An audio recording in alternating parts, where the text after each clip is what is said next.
Greetings, Team 9889. It's Dr. Argus. Hopefully, everything is well and wonderful in your world.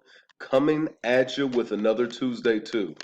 So, today's Tuesday 2 is about the purpose of stuff.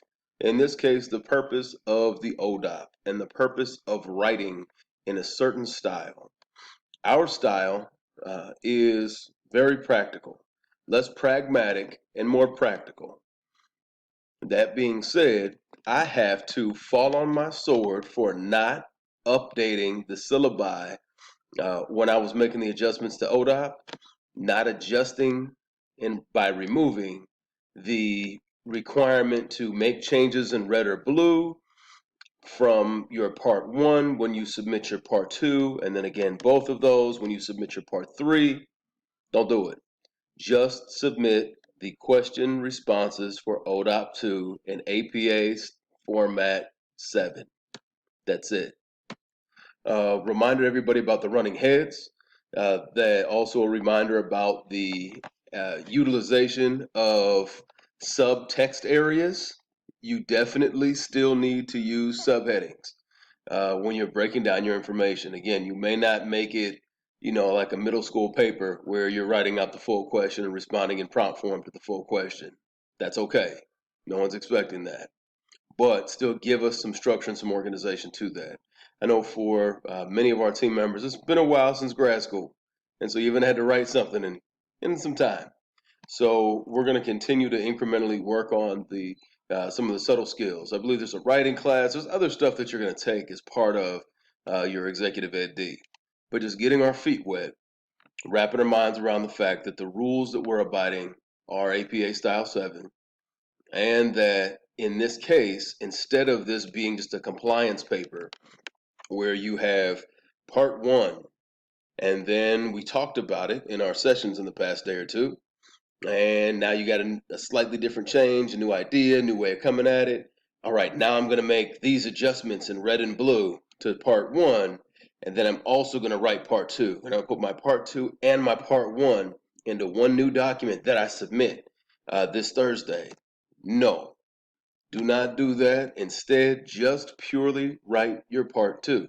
We're working on a thinking process, not just a technical draft writing process. The draft writing is amazingly time wasting. And in our case, we're thinking about practicality. So we're thinking about how do you get out the information you want to get out, put it out into the world, evaluate it, discuss it with me, with your colleagues, with others, and then make any kind of structural adjustments that you need to when all of those things are together. But it's because you're having an iterative process where we're continuing to think about it along the way. So again, that is my bad. Apologize to you all for not striking out the red blue and submit whatever the last version of the ODOP that you submitted was. I thought I did and then didn't double check. So that's on me for not double checking. So I apologize, and I wanted to get ahead of any confusion. So Tuesday 2 seemed like a great time. Besides Tuesday 2 about ODOP, I also want to point out the discussion threads and the purpose behind them. In the same way that we are not looking for compliance in the traditional form where you do 250 words for your initial response, which must be by a certain day. In your initial response, you must use 2 APA sources, which are empirical and scholarly reviewed. And then you must respond to 2 people by Friday, and each response must be 150 words and include 1 citation. We're not doing that. That's for other points in time. For what we're trying to do is wrap our minds around these concepts. And to be able to have the opportunity to have some dialogue and talk is important because this is your educational process. It is not us, as professors, instructors. It's not us to just check some boxes and say, yeah, you're pretty good. It's to ensure that you have improved confidence and competence moving forward in your curriculum.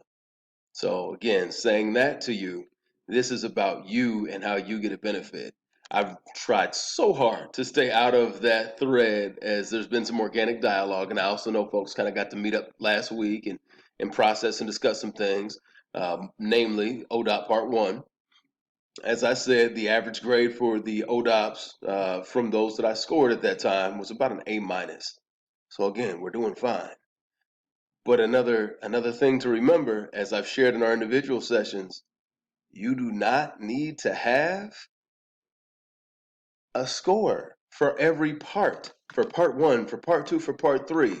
Because again, we know this is iterative. We're going to adjust and tweak along the way as our comprehension and our clarity for ourselves around really what we want to focus on for our dissertation and start thinking a little bit about methodology.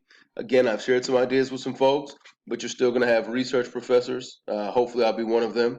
But you're still going to have folks who are going to help you with the method stuff, and you're going to have a chair on your committee, and you're going to have probably a research faculty on your committee, and all these other things. So you're going to have good support to do this because we want to see folks successful, which is why having a score on something when, again, you may have totally pivoted based on our conversation, what you wanted your focal area of your dissertation to be.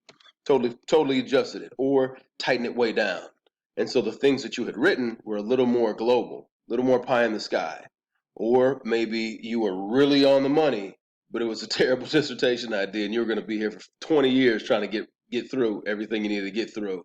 And we've been able to put something else out for you that works better for your passion, works better for your future career, and how this dissertation helps to be an important part of setting you up for the future career. That connection is what we're seeking to make. So that being the case, reminded everybody, we are not doing uh, actual final scoring based off of your first submissions or your second submissions for part one. We're going to keep working on it, talking about it, and then you will be able to integrate the notes that you take from that process. So you're taking the note from a conversation, not just me hitting track changes in four places and pushing it back to you, and you have to try to figure that out. We can actually talk about it. You can take your own notes. You can apply your own notes. I have my mental notes, and then we will evaluate how folks are doing. But even for the first stab at it, everybody was getting an A something. So you're great. So there's some folks who are still experiencing a significant amount of anxiety. There's no need to experience anxiety about the aspects of this class. Please don't, because that gets in the way of the learning process. So ask questions, uh, continue to follow up when you don't feel that question quite got answered, because there's so much information. Refining it down is why we're here. So you get something that's useful out of it. So all that being said, really looking forward to seeing you all in Zoom, seeing you all in the same Zoom link as before. We do know to expect that because it was originally set for another day, and Ashland Zoom is giving me the blues on trying to say it's now for a new day using that old link. I just have to go in and hit the start button, and then magically everyone pops into the waiting room, and I can click, click, click, click, click, and add you in, even if it says that the meeting is past or it's not time. All of that works. So that's how 8 of us got into the meeting, and we had just a couple of folks we had to get in a little bit later on. Intermittently fall off, come back in, fall off, come back in last time. So Hakuna Matata. So that being said, really looking forward to seeing you all on Friday.